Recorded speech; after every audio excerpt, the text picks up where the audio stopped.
Eu sou a Catarina. Olá, eu sou a Andreia.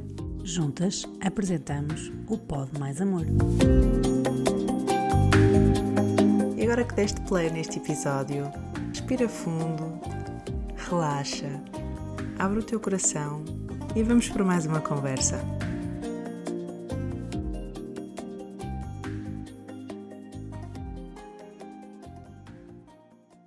Olá, Catarina. Olá, Andreia. Como é que estás hoje? Eu hoje estou muito entusiasmada porque nós hoje temos uma convidada muito especial para nós.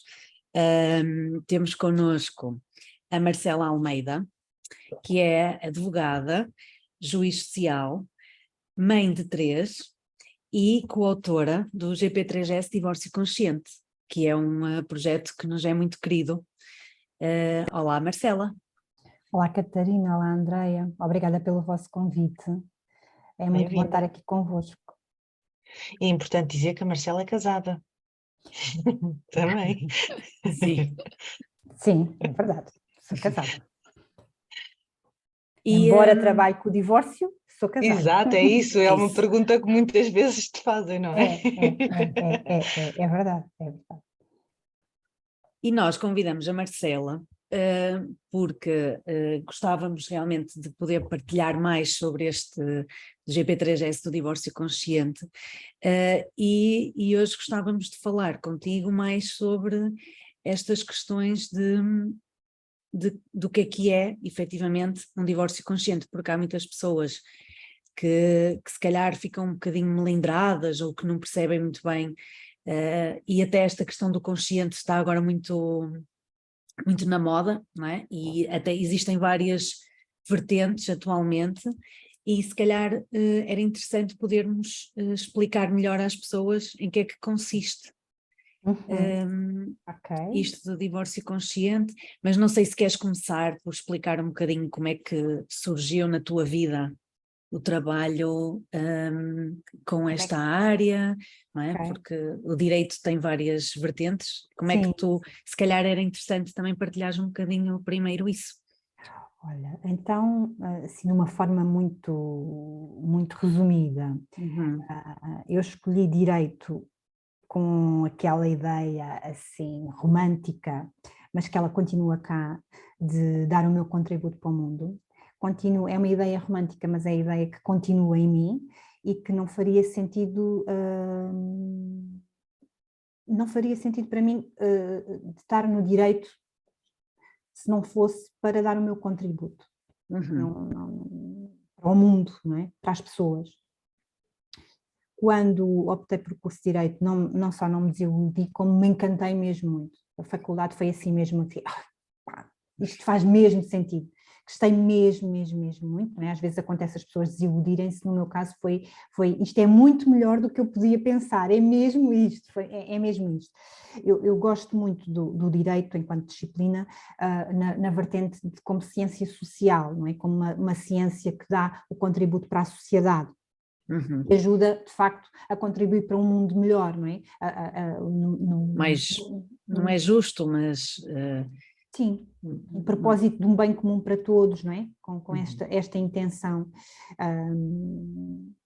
E depois, quando terminei o curso, fiz aquele caminho mais comum, quais eram as áreas que na altura estavam mais em voga, né? E não eram estas áreas das pessoas, não é? Não eram nem são. Tipicamente, comecei por Direito do Urbanismo, fiz pós-graduação em Direito do Urbanismo, trabalhei no Direito Imobiliário e isto foi o início da minha profissão. Só começou a acontecer uma coisa, é que tipicamente, cada vez que eu fazia um divórcio, eu acompanhava processos de regulação ou de alteração de responsabilidades parentais, logo a seguir vinham 2 ou 3 que tinham, acompanhou o divórcio do meu amigo, da minha amiga, da minha irmã, e era sempre aqui que eu percebia que era referenciada. E eu não queria, sinceramente estava numa que não me apetecia nada, aquelas pessoas não vinham bem, vinham muito sofridas, traziam questões muito difíceis e que eu sentia que o tribunal e que a lei apoiava muito pouco, que era muito pouco para dar resposta às questões que as pessoas me traziam. E há um momento que efetivamente divórcios não era propriamente o que eu me apetecia fazer. Tenho que reconhecer e confessar aqui que não me apetecia muito fazer divórcios, porque eu sentia que as pessoas estavam num sofrimento profundo, eu empatizava imenso com a dor das pessoas, mas sentia que não conseguia ajudá-las. Lá está, é uma área do direito que não é muito prática ou muito objetiva, é muito mais...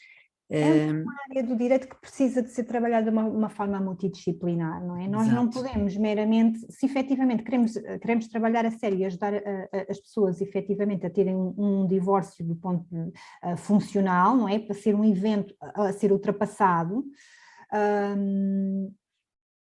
o direito em si não é suficiente, não é? Ou seja, ter uma lei que me determina que as coisas, pronto, as pessoas divorciam-se, são estes os critérios para se divorciar e para regular as responsabilidades parentais, os critérios são estes, isto não chega, é pouco, é muito pouco, quando as pessoas efetivamente do ponto querem... de vista humano, não é? Até porque o divórcio é bastante disruptivo, é uma coisa que nós seres humanos não estamos nem biologicamente, nem socialmente preparados, não é? Para lidar de forma natural com isso. É muito mais natural um casamento, um nascimento, uma coisa que já se espera que aconteça, não é? Até uma morte nós esperamos que aconteça eventualmente, não é? Mas um divórcio acho que não. É mais disruptivo. O divórcio vem como o segundo evento mais doloroso, não é? Estatisticamente, o que as pessoas indicam como mais doloroso, não é? Dos eventos a seguir à morte. Isto diz-nos muito, não é? Se nós não tivermos isto presente, que é mesmo um evento doloroso, do ponto de vista de quem passa por ele, não é? Naturalmente que quem acompanha, seja mesmo um jurista, um advogado, seja os tribunais, quem acompanha uma pessoa, se não tiver isto presente, naturalmente que não está a dar o seu contributo para que esta pessoa possa ultrapassar o divórcio. E se está presente também há que aprender a lidar com esta dor, não é? Que se sente mesmo que não se fale. Primeiro é reconhecer que as pessoas estão em dor, não é? E as próprias pessoas também conseguirem... Nós somos muito pouco preparados, eu acho, de uma forma geral, em lidarmos com as nossas emoções e em assumi-las, não é? Somos muito educados a... Pá, estás a sofrer, mas isto é para andar para a frente, e não cuidarmos das nossas dores e das nossas emoções, não é? E o divórcio não é diferente, isso acontece, as pessoas ficam algumas não conseguem efetivamente tomar decisões, outras querem tomar decisões sem cuidar da sua dor, não é? E isso é preciso, e isso é necessário, por isso é que o direito em si só não chega, não é? E eu comecei a sentir isso. Começaste a sentir que era insuficiente. Era insuficiente, que era preciso ir à procura, tinha que haver outras ferramentas, tinha que haver outras disciplinas aqui a dar-nos resposta e a colaborarem. Por isso é que o direito da família é e tem que ser entendida como uma área do direito multidisciplinar. A psicologia, o desenvolvimento infantil, a área do desenvolvimento humano é fundamental para nós conseguirmos efetivamente dar aqui um contributo sério para o direito da família e das crianças. Isso foi acontecendo ao longo do tempo, fui percebendo dessa necessidade e comecei a estudar depois, saindo do clássico do direito, né, daquelas de estudar programação neurolinguística, coaching, pronto, e por aí, parentalidade. O teu próprio desenvolvimento pessoal trouxe-te para este caminho profissional, também ele mais consciente e intencional, não é? Exato. Então foi assim que Foi assim começaste a caminhar primeiro para o divórcio, não é? Foi a área da exatamente. família. E primeiro entrei em negação, não é? Primeiro, eu não quero mais, eu não quero. E quanto mais eu dizia, não. Mais aparecia. Mais aparecia.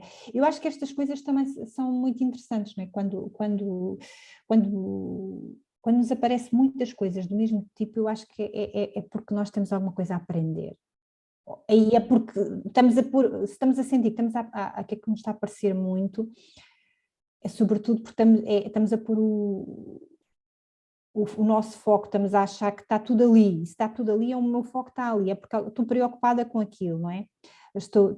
O meu foco está ali de alguma forma, ainda que eu pareça que estou em negação, e eu comecei a sentir que, espera aí que eu tenho aqui coisas para ver, para aprender, tenho com certeza coisas aqui a aprender, e tenho aprendido de facto imenso com o direito da família e com as pessoas e com todos estes processos, porque estamos a falar de relações, não é?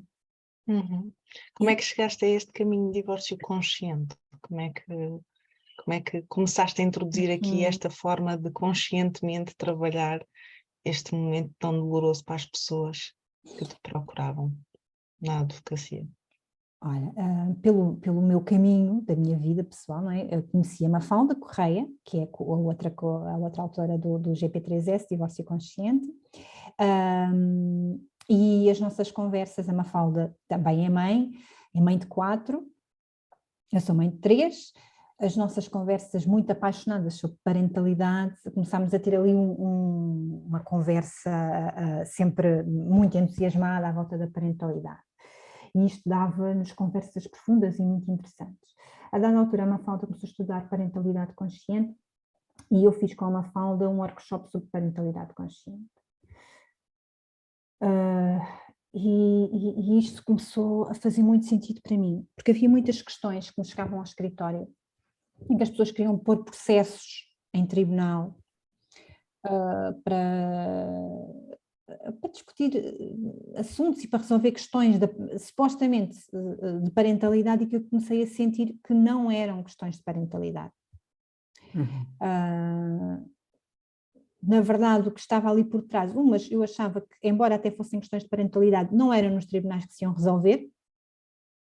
O tribunal só iria estimular e incentivar a litigiosidade entre os pais, não é? Quando eu tenho uma mãe, eu recordo-me destes processos que ainda não havia o GP3S, e eu partilhar com a Mafalda. Não me parece nada, eu tenho uma mãe que me procura porque era uma criança muito pequena, e nos convívios com o pai, quando ia para a residência do pai, não corria muito bem, e a menina fazia alguma resistência. O que me parecia era que o pai estava verdadeiramente envolvido, porque eu conhecia ambos, conhecia o pai e a mãe, o pai estava verdadeiramente envolvido na parentalidade, assim como a mãe, e a mãe queria pôr um processo de alteração para que a criança deixasse de pernoitar, porque eram as pernoitas, era a questão das pernoitas. E o que eu senti na altura é que aqueles pais precisavam de ajuda, não é? Precisavam de ajuda, e aquela menina também, efetivamente, a noite era um momento menos tranquilo, porém, se nós fôssemos para o tribunal, o bom que ainda existia entre que eles tinham, íamos dar cabo daquilo tudo. E ao falar com a Mafalda, eu começo a perceber, e na altura partilhei com a Mafalda já tinha formação em parentalidade consciente, e eu comecei a dizer, isto faz muito sentido trazer isto para o divórcio, não achas, Mafalda? E começámos a perceber da importância de trabalhar a parentalidade aqui no contexto, sobretudo da parentalidade não conjugal, quando os pais não são um casal. Começa por aí, porque eu comecei a perceber, se eu vou para o tribunal tentar resolver questões de pernoitas, questões de... Isto é uma bomba, porque no tribunal é que eles nunca vão, porque eu vou ter 2 pais um contra o outro. É isso que eu vou ter. Para além do tempo que também demora ou pode prolongar determinados temas que podem ser resolvidos de uma forma mais... Claro que é verdade que às vezes tem que se ir para tribunal, como é óbvio, é mesmo verdade. Também é verdade que as pessoas que vão para o tribunal apoiadas, não é, por um facilitador de parentalidade conjugal, ou que têm um apoio de um psicólogo, ou que fazem um trabalho de coaching, é completamente diferente, não é? E que vão para o tribunal, mas vão apoiadas, não é? Vão com as suas expectativas e conscientes do que é que... E muito claras qual é a sua intenção, porque às vezes as pessoas vão e não sabem que nós também têm coisas para resolver, mas não está muito claro o que é que elas pretendem mesmo, não é? Essa intenção não está muito clara. E foi por aqui Foi neste caminho que surge a necessidade de dar resposta, uma resposta diferente, mais integradora. mais não é? integradora. E o que é que tu sentes que o direito, não é? E mesmo os advogados, que se calhar são especialistas que as pessoas procuram primeiro Uhum. num processo de separação ou divórcio? O que é que, em termos de dissimar na classe do direito e trazer para o direito, o que é que achas que poderia ser positivo realmente que a perspectiva do divórcio consciente fosse mais trazida para esta área do direito? O que é que iria beneficiar as pessoas que procuram? Sim, eu percebo a tua pergunta. Eu acho que era mesmo que era e que é fundamental que os advogados de direito da família e das crianças tenham formações específicas sobre desenvolvimento humano, desenvolvimento infantil, sobre estas temáticas do ponto de vista humano, não é? Sairmos só da formação jurídica ou legal, não é? Porque se estivermos só fechados nisto, nós não conseguimos dar resposta. Eu acho que isso era mesmo quase que um critério imperioso para que se pudesse advogar nesta área. E se isso fosse um critério, tenho a certeza que não via tanto disparate. Não vi um contributo, mas as pessoas às vezes estão muito bem intencionadas, atenção, eu vejo colegas que estão muito bem intencionados, estão a defender o seu cliente e pronto, e como estão a defender o seu cliente, estão fechados ali no ponto de vista que isto é para ganhar. A questão é que no âmbito do direito da família e das crianças, isto é muito diferente, não é um bocadinho, é muito diferente do que se estivermos a falar de contratos, não é? De contratos patrimoniais, não é? Sim, neste caso o ganhar é o bem-estar comum, não sendo isso possível, preservar acima de tudo o bem-estar e a integridade da criança, não é? Isso é fundamental. Nós levarmos aqui a criança para o centro, quando estamos a falar de processos com crianças, quando estamos a falar de processos com crianças, é fundamental. Mas por outro lado, mesmo levando a criança para o centro, temos de tratar no toda a família. Eu também não posso fechar só... Não, a criança vai estar no centro de conflitos, de disputas, de guerras, a criança está no centro, mas está no centro de dois adultos que são saudáveis e que sabem assumir responsabilidade. Porque também quando se fala que a criança é isso, Andreia, porque quando nós estamos a falar que a criança, no superior interesse da criança, não é? Os processos de direito das crianças são norteados pelo princípio do superior interesse da criança, ok?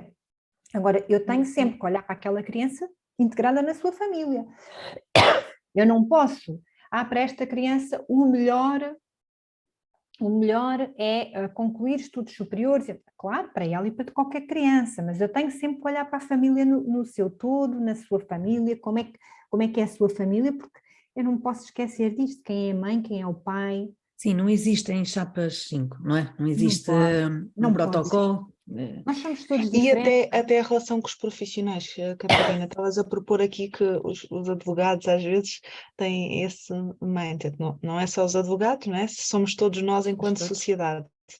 Nós temos muitas crenças em relação à família, a relacionamento, a casamento e também a divórcio, não é? Aliás, a forma como nós nos relacionamos socialmente com o divórcio tem vindo a mudar muito, não é?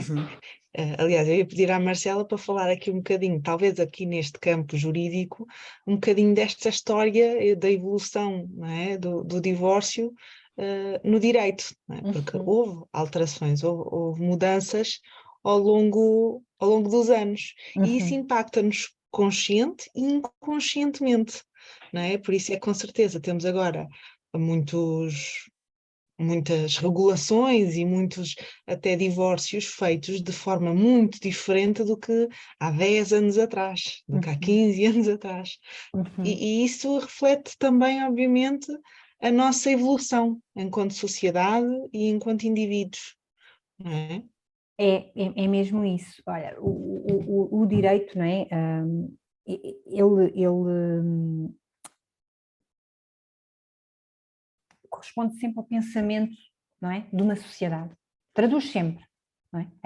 As regras de uma sociedade em concreto correspondem sempre à forma como aquela sociedade pensa. Isto significa que o nosso direito, a nossa ordem jurídica há de ser diferente da Índia, por exemplo, não é? Porque a nossa forma de pensar não é igual à dos indianos, não é? Por acaso é um mau exemplo porque a Índia é muito grande e tem realmente aquilo, é a própria Dentro da Índia. própria Índia há muitas diferenças, não é? Pronto, mas vamos, mesmo dentro da Europa, não é? Às vezes até dentro de Portugal, que é um país pequenino, não é? Ou fazer um Sim, divórcio sim, no mas norte do ainda assim, país pode sim, ser ainda diferente. sentimos, Em Lisboa. é diferente, nós sentimos isso, não é? Uma cultura mais urbana, uma cultura mais rural, nós sentimos ainda essas diferenças e somos bem pequeninos, não é? E somos bem Sim. pequeninos. Mas há algumas características da nossa cultura que nos identificam, Atravessam, não é? não é? Que nos identificam. E uma delas, que eu acho que é mesmo muito clara, e olha, aqui na evolução histórica do divórcio, eu acho que uma das grandes características que nós estamos, e que não temos muita consciência disso, mas nós portugueses, nós somos humanistas, temos uma preocupação, e isto é uma coisa, não é de agora, é antiga, ou seja, faz parte da nossa cultura. Nós verdadeiramente somos humanistas, temos uma preocupação com a dignidade humana. Não sei se estamos tão conscientes disso, mas quando nós olhamos para trás e vamos estudar do ponto de vista da evolução histórica em matérias de direitos humanos, nós percebemos que no fundo vamos encontrar ali reflexos que esta visão humanista está lá há muito tempo. Eu sei que a maior parte das pessoas não tem presente e não tem este conhecimento, mas na verdade nós temos, desde 1910, há muito tempo, que nós temos que o divórcio em Portugal foi legalizado. Não é? Desde 1910. E tivemos ainda uma primeira iniciativa legislativa, ou seja, a primeira vez que se começou a falar em avançar com a legalização do divórcio, a primeira iniciativa nasce em 1883, no século XIX. Isto é uma coisa que é antiga. Nós não fomos pioneiros, mas quase, na Europa, não é? Mas quase. Não fomos pioneiros. Mas atenção, estivemos ali no grupo da frente, não é?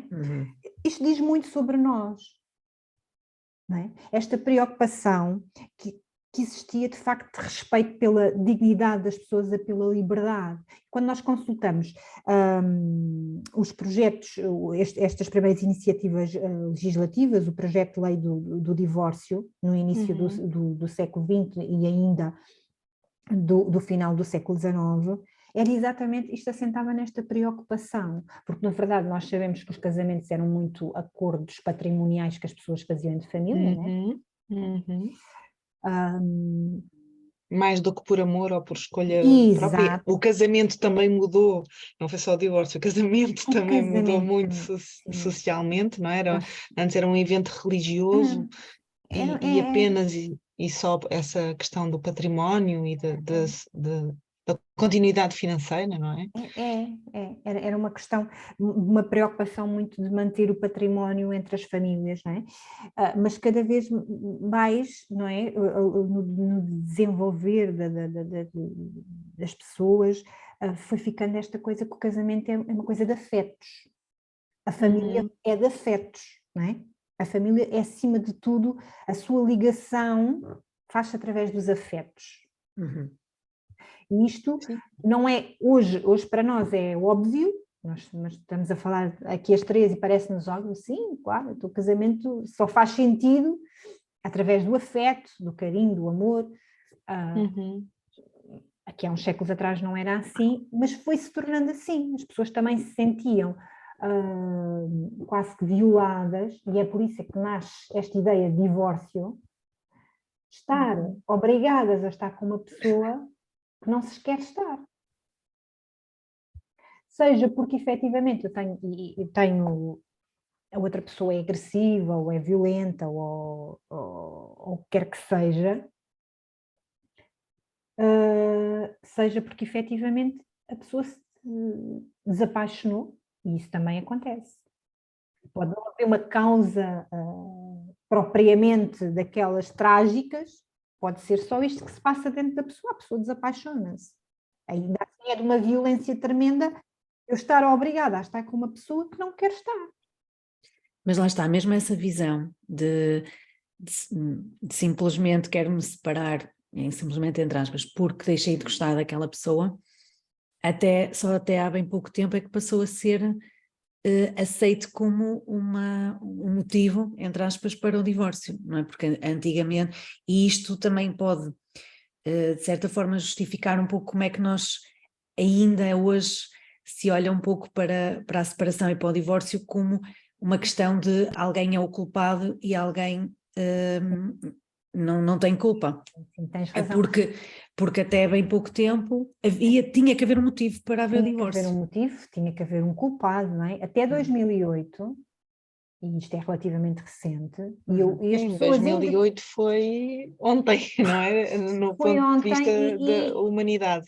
do ponto de vista da humanidade, isto é recente, 2008, mas atenção, embora esta lei até já tenha uns bons aninhos, não é? Já estamos a falar aqui de 14, 15 anos, ainda assim, nós continuamos a ouvir, Assistir, sim. quer as pessoas continuam um bocadinho, esta cultura da culpa está enraizada nas pessoas, quem é que foi culpado do fim da relação, quem é que foi culpado do divórcio, não é? E até os próprios profissionais continuam a ter muito esta linguagem, não é? Quer os advogados, quer os magistrados, quer os... Porque 14 anos é muito pouco É muito tempo pouco. para uma mudança ficar integrada, não só.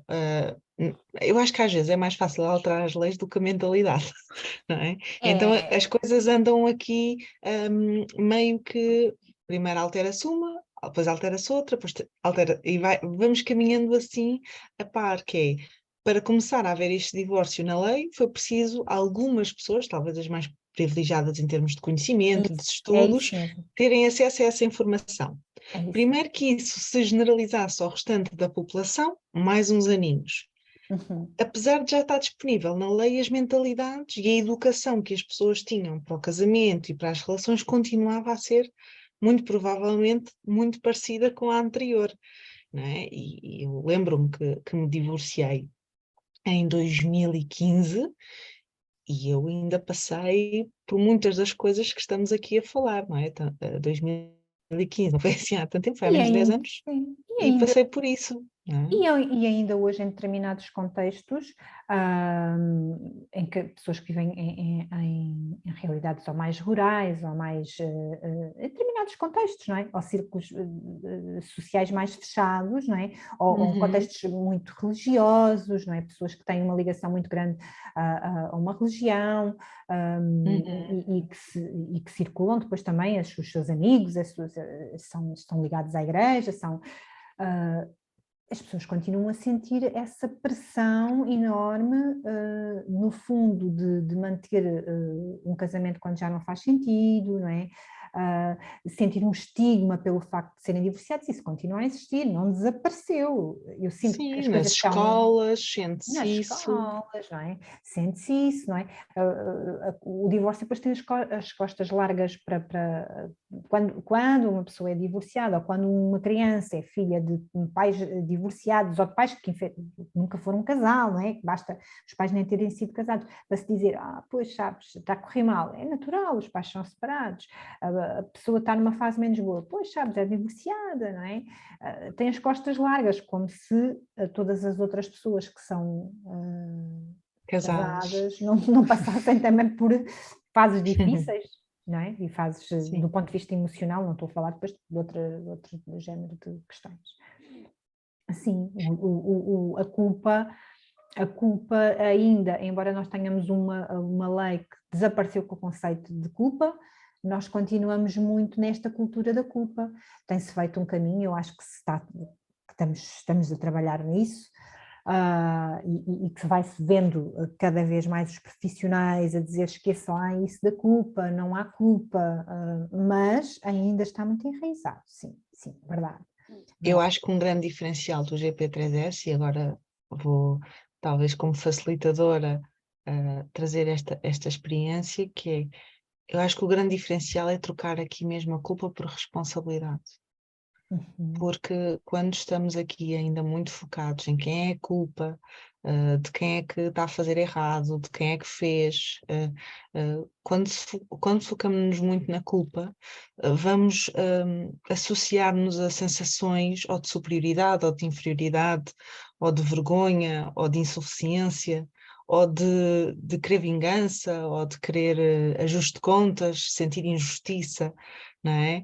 E quando trocamos a culpa, que normalmente queremos sempre que seja do outro e não nossa, né? Porque ter culpa de algo dói muito, não é? Então queremos sempre que essa culpa seja mais do outro do que nossa. E quando trocamos isto pela responsabilidade, percebemos que então já é um caminho em que ambos têm responsabilidade. Sim. Só permite-me aqui, Andréia, discordar aí. Sim. É verdade o que disseste, ter culpa é uma coisa difícil, mas olha que há pessoas que querem sempre ter a culpa. Assumem todas as culpas, não é? E por isso a responsabilidade, isso estou inteiramente, não é? Tem um papel fundamental. Assumir a Curioso, nossa quando própria... dizes que toda a gente quer assumir as culpas, estás a pessoas, falar... sim. Há pessoas que são, elas assumem situações. as culpas de tudo. Há pessoas que assumem as culpas de tudo. A culpa disto não estar a funcionar foi minha, é minha, ter corrido mal. Há pessoas que... Não é o mais comum, não é o mais... Ou sentes que sim? Quando a pessoa tem um padrão muito autopunitivo, não é? Ou muito autocrítico. Olha que vão muito para aí. Também não é assim tão incomum. Eu tenho pessoas que estão no meio, elas são as culpadas de tudo. Opá, eu não sei o quê, mas a culpa é minha. É tudo minha culpa, tudo. Não está a correr bem, mas a culpa é minha, porque eu também já sei que a pessoa é assim ou que não sei o quê, mas a culpa é minha, porque se eu fizesse assim, eu já sei que a pessoa não é capaz, eu já sei que nananã, e porque é por isso que em vez de irem para a superioridade, em que a culpa é do vão para a outro, vão para a inferioridade. inferioridade, em que a culpa é sempre minha. Aqui o convite é a responsabilidade, é mesmo um lugar muito bonito de igual valor, em que, olha, isto é um processo, é uma relação, se estejamos agora na fase da separação ou não, e a responsabilidade por este processo é de ambos. E esse lugar de igual valor é mesmo um lugar de muita possibilidade, de muito crescimento, não é? Enquanto que a culpa não é um lugar de crescimento e dificilmente se torna um lugar de possibilidade, porque estou fechado, estou com o ciclo fechado. Ou a culpa é toda do outro, ou então há coisas que a culpa é minha, há coisas que a culpa é do outro, e ou então a culpa é toda minha. Estamos sempre fechados nesse ciclozinho. Ciclo. Sim, aparentemente é diferente, mas vai dar a mesma coisa, no fundo. É a mesma energia em direções opostas, não é? É Uma coloca, aliás, nós quando trabalhamos no GP3S percebemos que há muitas pessoas que vão para a raiva, não é? Então a culpa aí é mais do outro, ou então vamos mais para a tristeza e aí temos muito a tendência de que a culpa é mais nossa, assumimos mais culpa por aquilo que aconteceu ou por aquilo que não foi feito ou pelo resultado. E também é muito difícil é mesmo difícil não encarar o divórcio como um projeto falhado, não é? Eu acho que é aí que nós, GP3S, como digo nós, estou a falar de nós todos, não é? Nós todos queremos e estamos a trabalhar para dar esse contributo. O divórcio é um evento, não é? É um evento que pode fazer parte ou não da nossa vida, mas que há casamentos muito bem sucedidos que terminaram em divórcio e é preciso ter isto presente. Também há casamentos muito mal sucedidos que não terminaram em divórcio. Sim, que as pessoas continuam juntas, não é? E, no entanto, emocionalmente bem separadas e emocionalmente bem divergentes uma da outra. Ou sempre em conflito, ou bastante unidas, mas através do conflito. Mantêm-se em relação, mas através do conflito e efetivamente não avançam para um divórcio consciente, não é? Por isso é preciso ter presente que existem casamentos muito bem-sucedidos e que terminaram em divórcio. Agora, nós aprendermos também a mudarmos aqui o paradigma, que nem sempre o divórcio é, e muitas vezes não é, porque falhou, e muitas vezes não é. Há efetivamente relações que são relações falhadas, sim, mas também há muitas relações que não foram falhadas, cumpriram-se, esgotaram-se, não é? Sim, sim, sim, sim, sim. E é E importante aí que o divórcio pode ser consciente, não é? Seja qual for a forma como encaramos o fim da relação, é sempre uma oportunidade de escolhermos, não é? Como é que queremos lidar com aquilo. Por isso também é importante perceber como é que a pessoa que nos procura, no caso, qual é a perspectiva dela naquele momento, não é? Se está numa perspectiva de culpa, se está numa perspectiva de apontar ao outro, se para ela realmente foi uma oportunidade ou se para ela foi um falhanço, porque isto tudo também vai, a forma como a pessoa está a sentir. Olha para e está a sentir a situação. A sua história e o seu sentir, sim. Vai ter, é importante para nós compreendermos, para também conseguirmos realmente ajudá-la, a ajudar a pessoa ou a realmente fazer deste evento, como tu disseste, um processo também de transformação e de uma oportunidade. É crucial. E nós sentimos que vêm pessoas que há pessoas que chegam e que se separaram e vêm realmente muito mal. Mas também há pessoas que vêm numa sensação que dizem, nunca me senti tão livre. Mesmo tenho a minha vida toda desorganizada neste momento, não sei por onde começar, mas sinto-me tão bem, não é?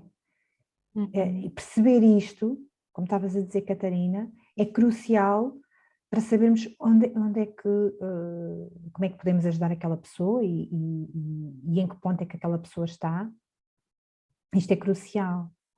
Esse trabalho é fundamental fazer-se. O trabalhar um divórcio consciente para que efetivamente nós não tenhamos, depois não assistamos a conflitos, aparentes conflitos parentais, que não são conflitos parentais, aparentes conflitos às vezes, por exemplo, eu tenho partilhas que com 20 anos, não é? As pessoas divorciaram-se e partilhas com 20 anos. O que é que prende uma pessoa durante não conseguir fazer a partilha durante 20 anos? Esta pessoa continua em relação, não é? Já estou Sim, e o estar em separada. relação não é o gostar do outro ou ainda Não, nutrir sentimentos positivos não. ou bons em relação ao outro. Estar em relação é estar altamente emocionalmente engajado com o outro, seja através da raiva, seja através da disputa, de poder, de discussão, de ver agora quem é que vai ganhar, quem é que tem razão, não é?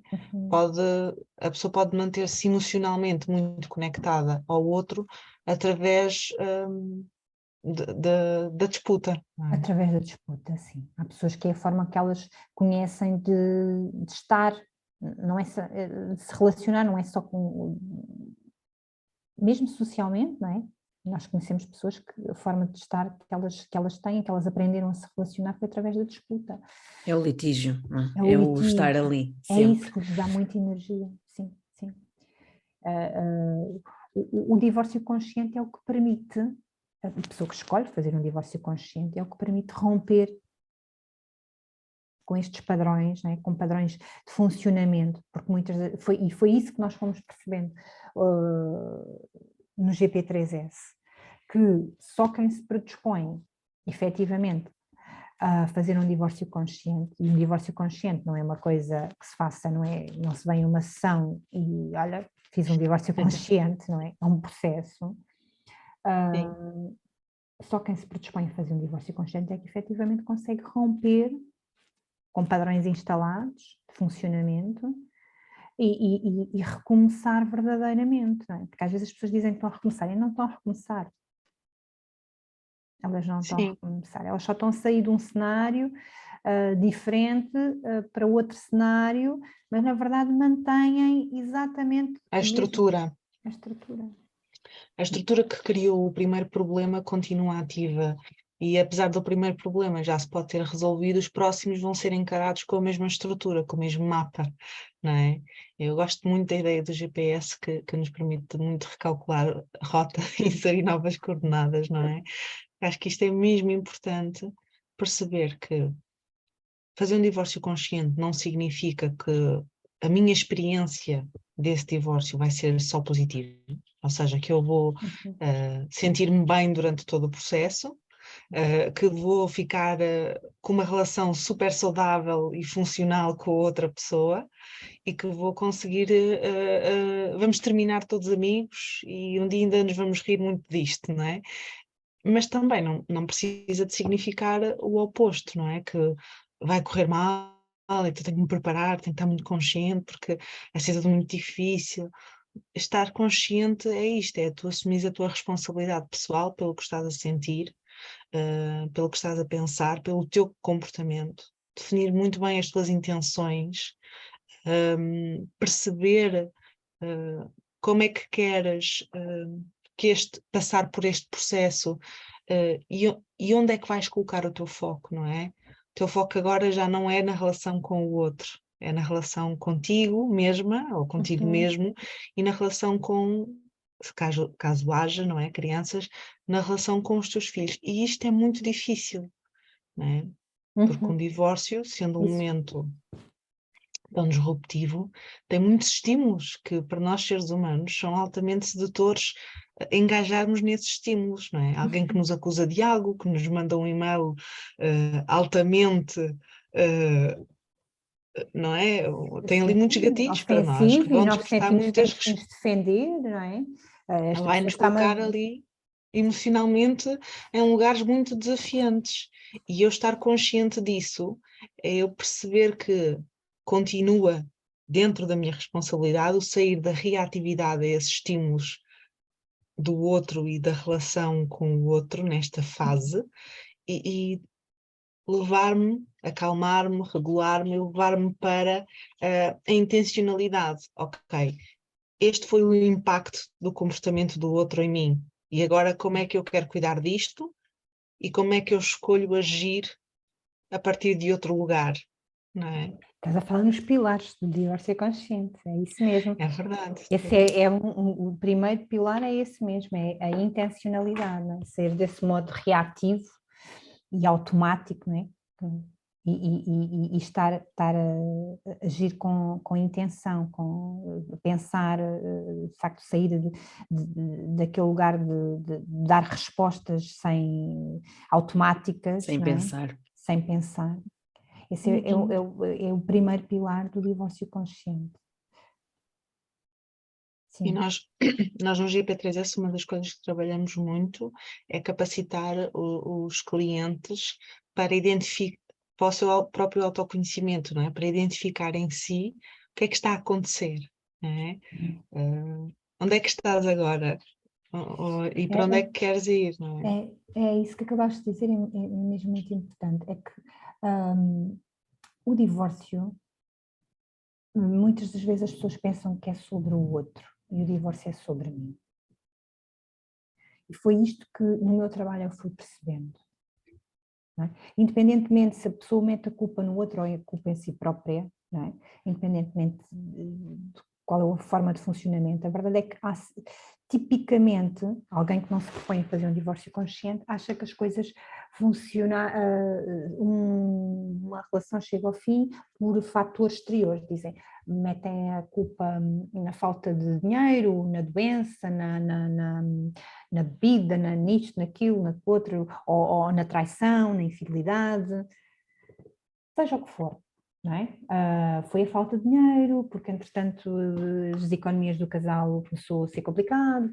Pronto, isto são as pessoas que metem a responsabilidade em fatores exteriores do fim de uma relação, não é? não se estão a centrar que, na verdade, o divórcio é sempre sobre mim.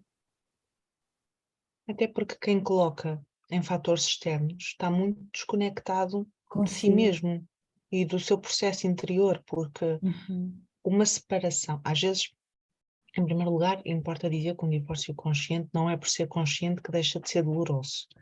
E acredito eu que Isso é doloroso mesmo, para ambos, é verdade. não é? É por isso que eu, alguns termos de divórcio não simpatizo, não estou a dizer que estão errados, quando se fala em divórcios saudáveis e positivos e não sei o quê, eu não simpatizo muito com as palavras, porque acho que parece que Trazem significados, não é? remete-nos para a ideia que é uma coisa que se passa com alguma ligeireza e não é assim. Um divórcio consciente, a pessoa não quer dizer que não traga sofrimento, não é?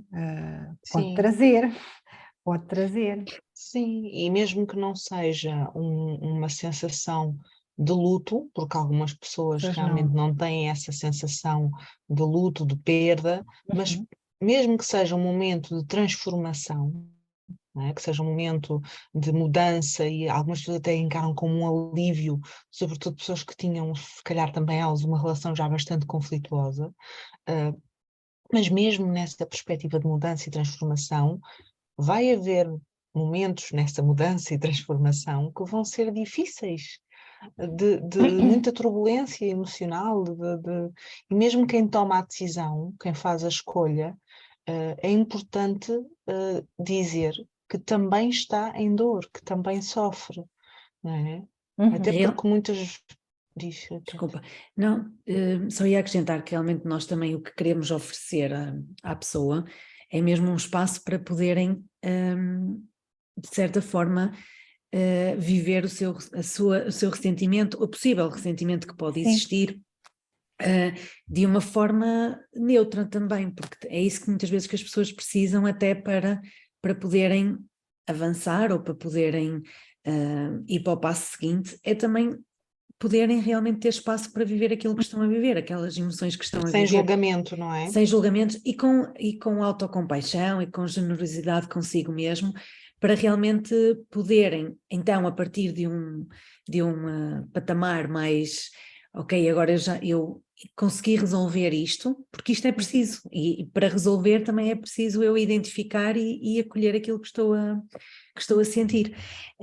E lá está, para podermos então ir para a intencionalidade, irmos para o foco nos nossos filhos, ou mais na responsabilidade parental também, mas também é isso que o divórcio consciente pretende promover ou pretende facilitar à pessoa também, portanto um espaço neutro em que a pessoa também possa realmente estar viver e sentir aquilo que está a sentir sem julgamento, porque Isso. é uma fase que é vivida de uma forma muito diferente de pessoa para pessoa, e isto é importante também conseguirmos perceber, não é? É uma coisa muito gira que estávamos a dizer no início deste podcast, aliás, tu, Katy e Marcela estavam a falar muito disso, da vossa experiência nestes casos de divórcio e de separação, que às vezes há muito este forçar para a colaboração, não é? Há muito este foco no entendimento. Agora vocês têm que se entender, não é? Ou agora vocês têm que colaborar, ou vocês têm que pôr o vosso filho ou os vossos filhos à frente de qualquer coisa. E, e, ou então verem a coparentalidade e a residência, com a hipótese da residência alternada, como a única solução ideal para todos os casos. E o divórcio consciente proposto aqui pelo GP3S é precisamente trazer este olhar para esta diversidade, em que não há uma solução para todos os casos. O ideal é mesmo estar consciente do que é o melhor para aquela família, para aquelas pessoas. O que é que vai funcionar naqueles casos. Há casos, maravilhoso, é possível a colaboração com comunicação consciente, com residência alternada. Há casos em que isso é o menos consciente que podemos fazer. Não é? Isso foi uma das coisas que eu percebi, porque é que a parentalidade consciente, trazer parentalidade consciente para o divórcio, era tão importante, não é? E trazer aqui também os fundamentos e os pilares da parentalidade consciente para o divórcio. Queres dizer quais são, Marcela, já agora para quem nos está a ouvir Do e divórcio não está? consciente? Divórcio consciente e da parentalidade consciente, porque pode haver pessoas que ainda não estão bem neste mundo, né? Estão a ouvir isto se calhar pela primeira vez e acabam por não saber bem exatamente o que isso é. Então, os da parentalidade consciente são responsabilidade pessoal, Isso, igual valor, igual valor, autenticidade não é? e respeito pela integridade. E respeito pela integridade, é isso mesmo. Trazer estes pilares para o divórcio consciente ajuda de facto a podermos fazer um caminho pessoal transformador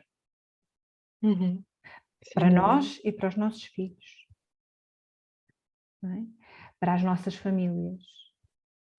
Claro que quando as pessoas se predispõem a fazer diferente, é por isso é que há pouco nós dizemos, isto não quer dizer que isto seja tudo perfeito, ou que não é questão de ser tudo perfeito, é que isto não possa trazer aqui algum desconforto, porque quando nós saímos daqueles caminhos que nós conhecemos, podem ser caminhos que têm lá 40 mil buracos e que é uma estrada cheia de buracos, mas eu conheço, eu já sei os buracos que lá estão, Eu já sei onde é que vai dar.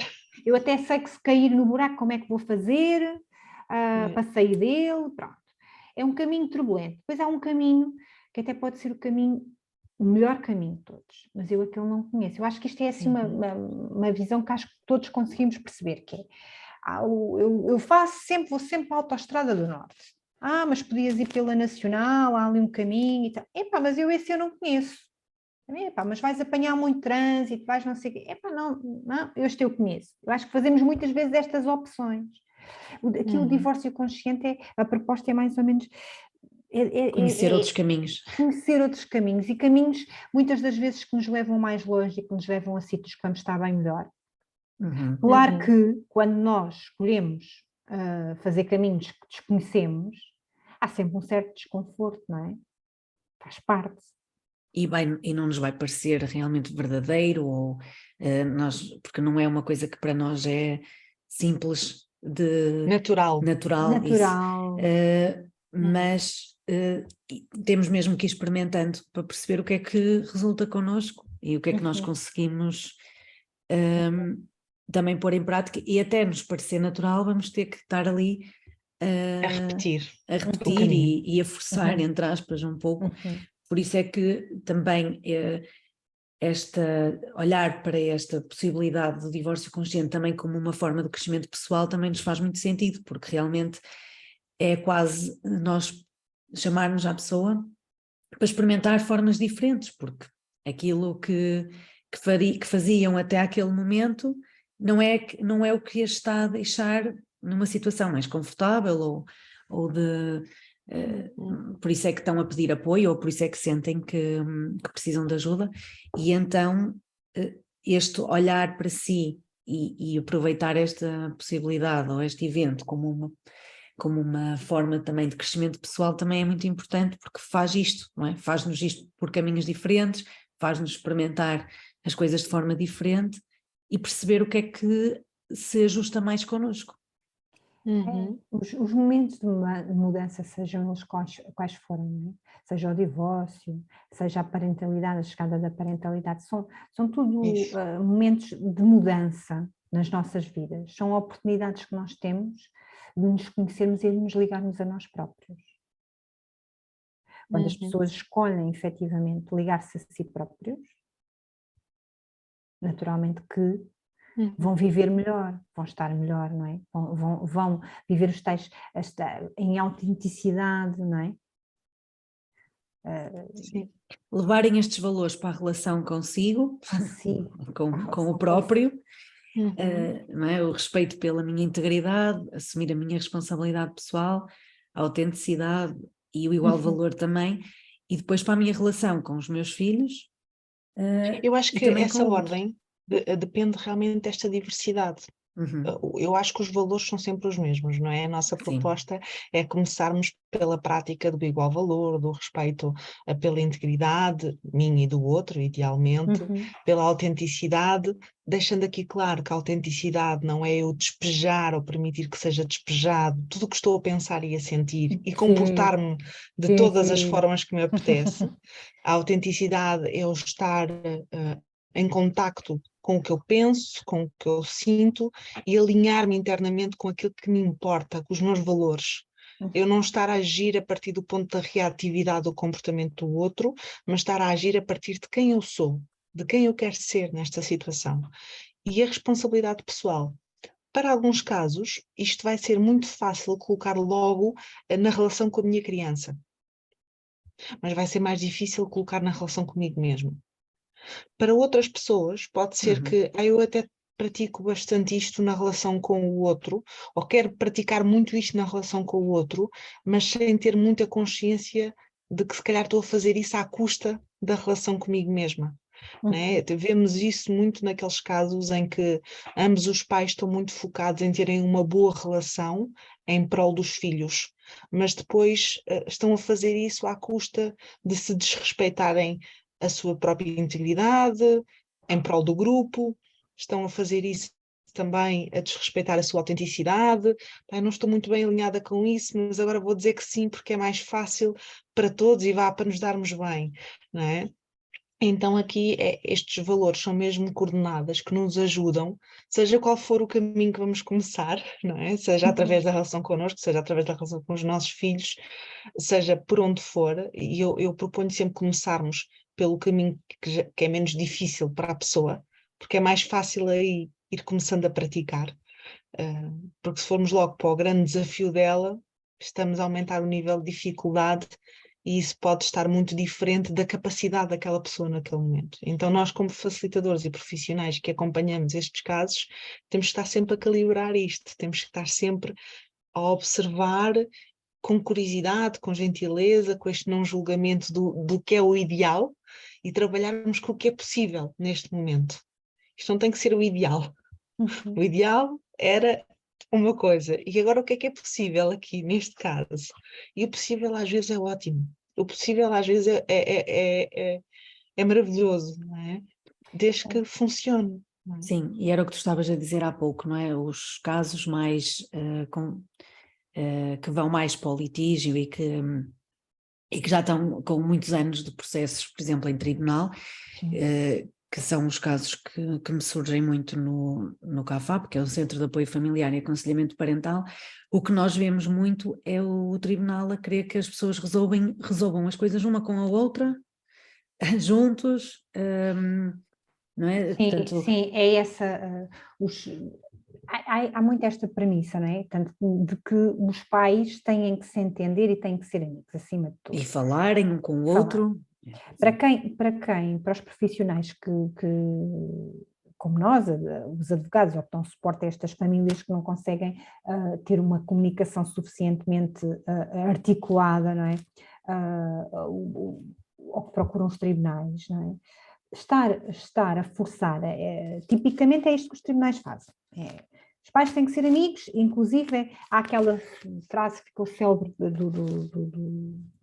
do juiz Joaquim, que defende, vamos terminar com o casal parental e vamos com o casal conjugal e vamos agora ter o casal parental. A questão é que se os pais vão para tribunal, na generalidade das vezes, não estou a dizer todos, mas na generalidade das vezes são pessoas que não conseguem comunicar. Estar-lhes a propor aquilo que eles já sabem à partida, que toda a gente sabe. Sim. Que, em primeiro lugar, deviam de se entender, mas se eles vão para o tribunal é porque eles não se conseguem entender. Não é? Se eles procuram os tribunais, se eles procuram os advogados, é porque não estão a conseguir fazer sozinhos. E dizer só isto, agora tem que se entender e ponto final. Vocês, olha, eu não sei, vocês vai ficar aqui no acordo, que vocês isto fica para definir entre vocês. Se estas pessoas não estão com essa capacidade, fazer essa proposta ou determinar, estar ali a impor isto, é exatamente isso. Não vai ter esse efeito, como vai ter o efeito contrário. Isso tem a ver com os profissionais não estarem a seguir estes valores, nem assumirem a sua responsabilidade pessoal, não é? Nem profissional naquele caso. Exato. Resolvam vocês, se resolverem vocês é mais fácil para mim, é mais rápido, isto avança mais, não é? E também não estão a respeitar a Mas não integridade avança, é uma dos ilusão. indivíduos. Sim, é uma Só ilusão. atrasa, É uma sim. ilusão. É uma ilusão, porque eu posso, hoje, no dia de hoje, não é? Avançar. Avança, não é? No dia de hoje avança, porque no dia de hoje, supostamente, eu concluo aquele processo. Mas amanhã estão cá outra vez. Porque se estas pessoas não estavam com capacidade de comunicar e de resolver e de conseguirem entre si resolver os assuntos, não é porque alguém termina, vamos lá acabar com isso. E amanhã já estão com capacidade para fazer. Não é porque alguém, uma autoridade, vem e diz, não senhora, tem que se entender. Não é. Gostaríamos muito, se fosse assim era ótimo, mas não é. Isso em regra, tipicamente o que acontece é que vai alimentar mais o conflito e a litigiosidade. Tipicamente o que acontece é que essas pessoas tendem a surgir mais problemas. Não é? E era o que a Porque Andrea não estava está a a dizer. resolver-se, não é? Não se está a resolver a causa, está só para querer parar o sintoma. Eu estou a dizer a duas pessoas que não conseguem conversar, que têm que conversar, isto vai surgir mais conflitos entre estas pessoas. Se eu não estou a dar a proposta de vamos lá ver como é que podemos pôr isto a funcionar sem que estas pessoas necessitem de estar no mesmo espaço. Estar no mesmo espaço e de falar, não é? Porque primeiro de tudo é perceber, estas pessoas têm essa capacidade ou neste momento conseguem, porque às vezes as pessoas vão conseguir, mas naquele momento não conseguem, não é? Sim. E era o que a Andrea estava a dizer, temos que encontrar o possível para aquelas pessoas. É isso mesmo. Por isso é que é tão importante fazer um divórcio consciente. E sair destes mitos, não é? Estes mitos que estão instalados, institucionalizados quase, não é? Os pais têm que ser amigos, têm que se entender. É ótimo quando eles conseguem fazer isso, eu acho que isso é ótimo. Isso era felizes para sempre no divórcio, não é? Foram felizes, pois, isso é ótimo, quando é possível. Mas Exato. Quando não é possível, também há outros caminhos de fazer e de continuarmos a nossa vida bem. E que resultam e que também são ótimos, porque são possíveis. Não é? Existe, e nós temos, vamos partilhando no GP3S histórias maravilhosas, todas elas verdadeiras, de pessoas que conseguiram romper com a litigiosidade e com o contencioso. Não é? E sem estarem, nem sempre os progenitores estão alinhados e nem sempre são amigos, porque às vezes não é possível, porque eu até posso querer muito fazer este caminho, ter uma coparentalidade, mas se o outro não quer, não é possível. E então estou tramado, não é? Não necessariamente. E nós aqui estamos a querer dizer que realmente é possível encontrar uma forma alternativa, tendo sempre por base o superior interesse da criança, porque nós aqui não estamos a desvalorizar nem a pôr de lado aquilo que é o melhor para a criança. O que estamos a dizer é que é possível encontrarmos uma forma de estar que não tem que ser não é pela relação ideal, mas que vai na mesma salvaguardar o superior interesse da criança e vai na mesma permitir que aquela criança ou aquelas crianças se desenvolvam e cresçam de uma forma saudável, tendo relação com os pais, a relação, não é, possível também, e que os pais não é preciso se entenderem, não é, na forma lata como nós olhamos para essa possibilidade, mas que vão conseguir funcionar, vai ser funcional. É mesmo isso, Catarina, é que às vezes no superior interesse da criança até é mesmo importante que os pais nem se relacionem. Às vezes quando nós colocamos o foco na criança, se eu tenho, por exemplo, um dos progenitores, um dos pais que é disfuncional, tem problemas, não sabemos, mas vamos imaginar, de ordem psíquica. Se eu tenho, e estou a obrigar o outro a relacionar-se, eu não estou preocupada com o superior interesse da criança. Não é? Vou manter o foco na relação entre os dois progenitores. Exato. É preciso olhar realmente para o contexto de cada família, porque nem sempre, pôr o foco aqui, que os pais têm que ser amigos e têm que conversar, nem sempre isso é o melhor. Às vezes é, outras vezes não. Marcela, estávamos a falar aqui dos valores da parentalidade consciente e quais seriam assim as linhas orientadoras para um divórcio consciente? Que já sabemos que não é então um divórcio sem dor, também já sabemos que não é um divórcio em que vamos terminar todos os melhores amigos, pode ser e pode não ser, e é uma das várias possibilidades, não é? Então, o que é isto, o divórcio consciente? Quais são assim os pilares que o sustentam? Os pilares. O primeiro deles todos, e nós já falámos aqui, é a intencionalidade, não é? Sair da reatividade. O segundo é a aceitação, importantíssimo, a aceitação. A aceitação da incerteza, não é? Nós não temos que aprender todos, isto é válido para tudo, não é para o divórcio consciente, é para a vida. E aquilo que estávamos a falar, Marcela, a aceitação não só de quem se está a divorciar, mas também dos profissionais. A aceitação daquilo que é, em vez daquilo que gostaríamos que fosse. Aquilo que é. Sair da idealização e aceitar que há coisas que nunca vamos ter o controle, nunca vamos ter a certeza, não é? Aceitar isto. Isto é válido para tudo, não é? Às vezes queremos muito ter o controle e ter a certeza e ter... Há muito da vida não vamos ter, não é? Muito da vida. Nós somos pessoas. Eu no outro dia, já não sei quem é que dizia isto, li para aí uma publicação que dizia: nós não somos eletrodomésticos para termos garantias, não é? E não somos, as pessoas não são, não é? Sim, Não somos coisas, não é? Nós não somos coisas, nós somos pessoas. E como somos pessoas, não temos essa, não há garantia. Há uma subjetividade muito grande. Uma subjetividade muito grande, não é? Dentro da aceitação da realidade é preciso também ter em conta sair da polarização. Esta coisa do 8 e 80, do tudo ou nada, ou é bom ou é mau, Do certo e do errado. do certo e do errado, não é? Sim. Sair disto, sair deste discurso, desta coisa muito polarizada. E temos tendencialmente a estar muito aqui, a polarizar. O outro é bom ou é mau, isto está certo ou está errado. Nós somos, voltamos à mesma, a nossa condição humana, nós somos perfeitos e a perfeição tem cá tudo isto. Nós temos o nosso lado luminoso e também temos o nosso lado menos iluminado, não é? Mais sombrio.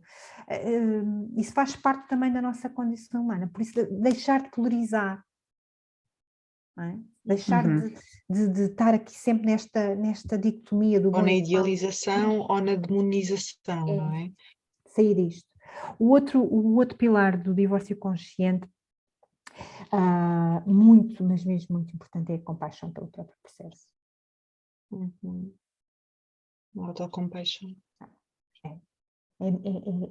Nós também termos esta compaixão connosco próprio, este amor, este cuidado connosco próprio é fundamental.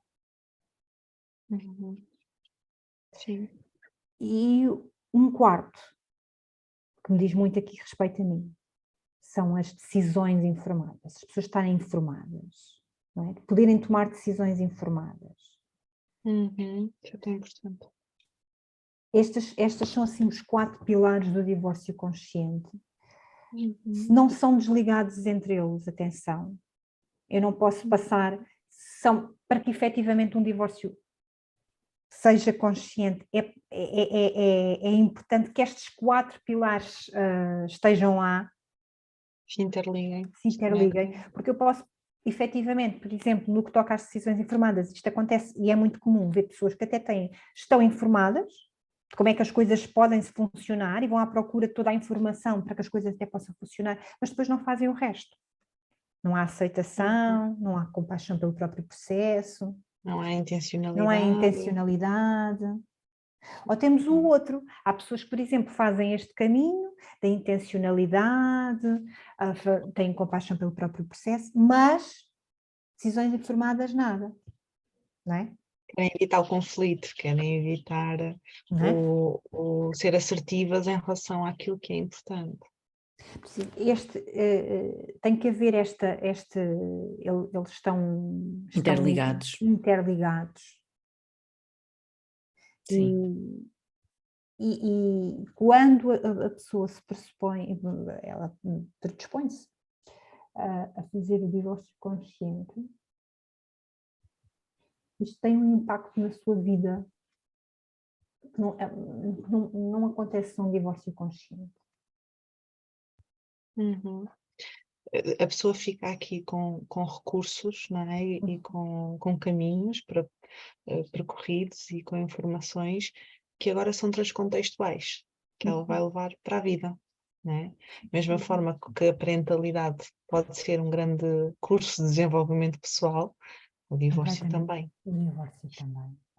Estes eventos transformadores, é aproveitar estas oportunidades que a vida nos traz de transformação para podermos fazer este caminho. Por isso é que eu digo que os pilares do divórcio consciente, assim como os pilares da parentalidade consciente, são válidos para a vida. Não só, nem só para a parentalidade, nem só para o divórcio, são válidos para a vida. Para esta nossa condição de sermos humanos, não é? De sermos pessoas, não é? Olha, enquanto facilitador, e tenho a certeza que a Catarina também tem esta experiência, trabalhar num processo de forma multidisciplinar com outros profissionais, para mim é mais fácil quando estamos todos alinhados com estes valores e com estes conceitos, não é?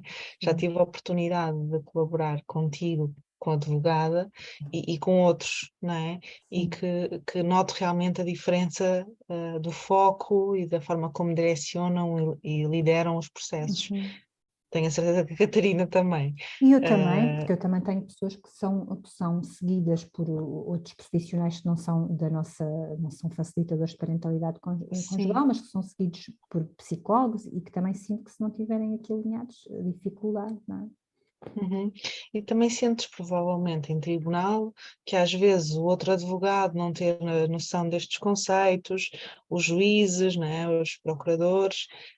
O que é que seria aqui um divórcio consciente para os profissionais, não é? O que é que poderia, qual seria a diferença se todos os profissionais estivessem também alinhados ou intencionados para um divórcio consciente? Olha, há pouco quando falávamos num dos pilares do divórcio consciente, que era as decisões informadas, não estamos só a falar de decisões informadas do ponto de vista jurídico. E nós procuramos, quando as pessoas procuram um advogado, pensam que, olha, estou a resolver aqui este pilar do divórcio consciente porque vou ter uma decisão informada. Há profissionais de direito, há advogados que não vão dar informações informadas. Porquê? Porque efetivamente conhecem a lei, mas não conhecem nada de desenvolvimento infantil. Para vos dar aqui um exemplo muito claro, ontem estive a responder aqui umas alegações, a responder aqui um processo em que o pedido do pai é 15 dias para uma criança com 3 anos, quer 15 dias de férias seguidos. Para quem conhece um bocadinho desenvolvimento infantil, é fácil perceber que 15 dias para uma criança de 3 anos estar ausente de um dos outros progenitores, uma criança que ambos os progenitores são são cuidadores de referência, ambos, porque tem uma residência alternada com ambos, é fácil perceber, acho que qualquer uma de nós aqui consegue perceber, sem estar a tomar o partido da mãe ou do pai, consegue perceber para aquela criança, 15 dias seguidos de férias é violento, não é? Da ausência. Explicar isto a um advogado que não tem consciência ao tribunal, aos magistrados, vão dizer, isto é um clássico, 15 dias de férias é igual para todos, lá verão, não é? Ajuda imenso a organizar as férias e tal, e não sei o quê. Ajuda quem? Os adultos. Ajuda Lá os está adultos. o tal ganhar. Qual é o ganho aqui? O ganho para os adultos? Para a criança? Ou é para proteger o superior interesse da criança? É isso mesmo, não é? A importância que os profissionais tenham conhecimento de desenvolvimento infantil, não é? Isto poupava-nos tantos litígios, tantas. Neste momento, não é? Vamos andar a discutir este tipo de coisas, quando, sabendo isto, Já nem se propunha, pronto, já não se propunha, não é? Sim, já se Já não- evitava já se uma evitava. série de propostas que Não é? às vezes não fazem mesmo sentido nenhum, não é? E também Parece- capacitava os profissionais para discernir quando o seu próprio cliente está num caminho de proteger ou não o superior interesse da criança. não é? Sim, mas sabes que às vezes o desconhecimento é tão grande por estas áreas que há pais e profissionais que estão muito bem intencionados, mas estão tão desinformados. Sim. Estão desinformados. Eu tenho a certeza que neste processo a intenção do pai não é má. Não é má. Sim, Assim não é prejudicar. assim como do colega, que lhe faz todo sentido. E eu não sei se ao tribunal vai fazer sentido ou não, mas é provável que até vá. Eu agora tenho que perceber ao tribunal, olhem, vamos falar aqui de vinculação, vamos falar aqui de vinculação segura, vou tentar levar isto. Não sei se o tribunal vai ouvir ou não, mas a minha resposta foi nesse sentido. Vamos falar nisto, não é? E trazer estes nomes todos, estes autores, isto nem é novo. Não é? Estamos a falar, a vinculação, a teoria da vinculação é uma coisa dos anos 50, não é? Sim, Finais dos anos sim. 50. Não, é bem antigo já. Ou seja, isto Não, mas para nós, para o discurso sim, comum é muito recente, não é uma recente, coisa... mas para um tribunal é uma coisa desconhecida. Sim, é a tal questão que tu falaste no início, não é? Do maior conhecimento na Maior área de direito e da conhecimento. família também. Porque trabalhar com direito da família é importantíssimo saber minimamente de desenvolvimento. Decisões informadas, não só jurídicas, mas também de outras, ter algum conhecimento básico de desenvolvimento infantil e o que é o superior interesse da criança nas suas várias fases de crescimento e mais. Os profissionais, acho que os profissionais primeiro de tudo é perceberem que quando estamos a falar de pessoas, não podemos, temos mesmo que entender, e voltamos aqui outra vez à multidisciplinaridade. Isto era fundamental. Estarem apoiados. E se nós até podemos entender, mas se calhar não podemos forçar os profissionais a ter formação, se calhar, por mim não me choca que eles não a tenham, mas estejam apoiados por profissionais que a tenham. Sim. E estejam abertos e receptivos a receber de quem tem essa formação. É haver uma maior partilha, não é? É? Também. Olha, e depois haver um igual valor, não é? Também, que era depois, que às vezes até temos essas equipas lá e até temos essas equipas a dar suporte, mas depois não estamos aqui num igual valor, que é quem Estão decide... numa luta de egos, não é? Não é?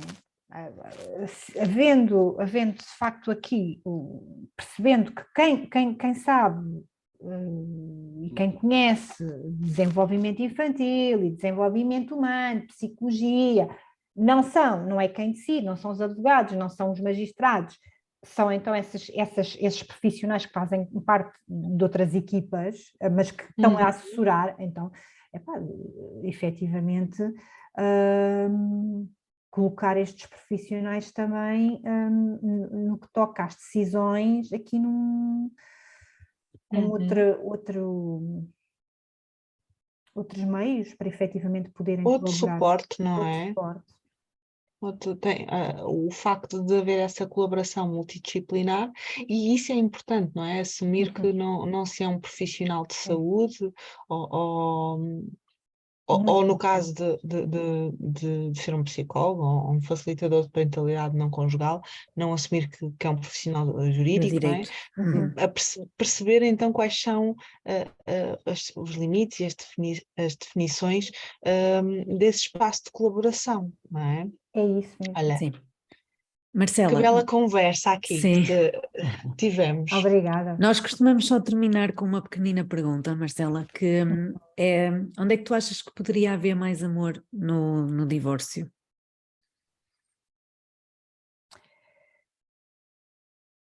Se estivermos a falar nos profissionais, eu acho que é o reconhecimento pelo outro. Uhum. Reconhecer Sim. o outro como pessoa. Quando as pessoas vão à procura de ajuda, quer dos advogados, quer dos tribunais, primeiro de tudo é dar algum reconhecimento às pessoas. E eu sinto que nem sempre isso acontece.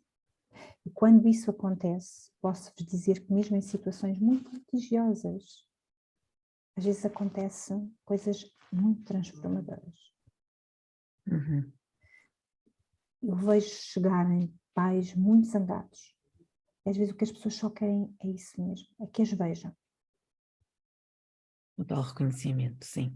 E isto é qualquer coisa, nem sempre funciona, mas muitas vezes, mesmo muitas, às vezes é o suficiente. Pessoas que andam há muito tempo sem conseguirem comunicar e falar e se organizarem, e com um profissional, um juiz, um procurador, um advogado, que olha para aquelas pessoas, que as ouve, e às vezes é só isso que as pessoas precisam. Serem vistas e ouvidas. Serem Muito vistas bem. e ouvidas. Sim.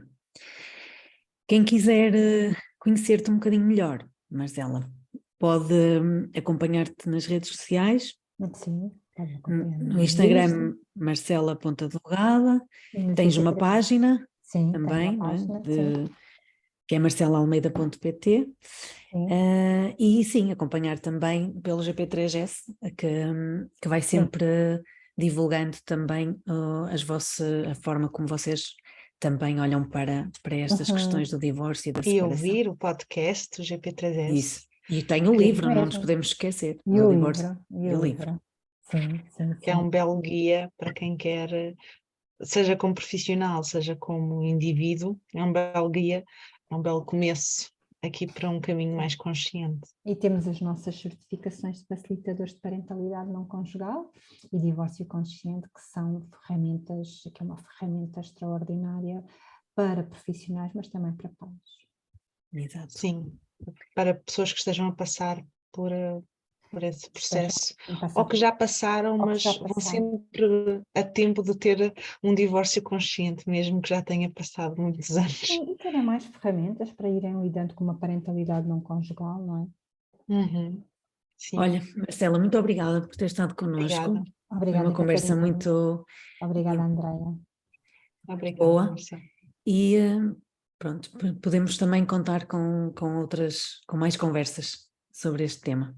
Obrigada também pelo vosso trabalho. Tão bom.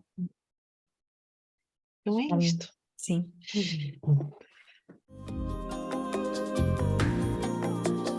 Acabaste de ouvir mais um episódio do Pode Mais Amor. Esperamos que tenhas tido boas reflexões, bons insights com esta conversa e que, acima de tudo, saias daqui com a sensação que pode sempre mais amor. Partilha connosco o que achaste no episódio e partilha com quem achas que vai gostar de ouvir. E sorri, porque a tua felicidade depende de ti e de mais ninguém.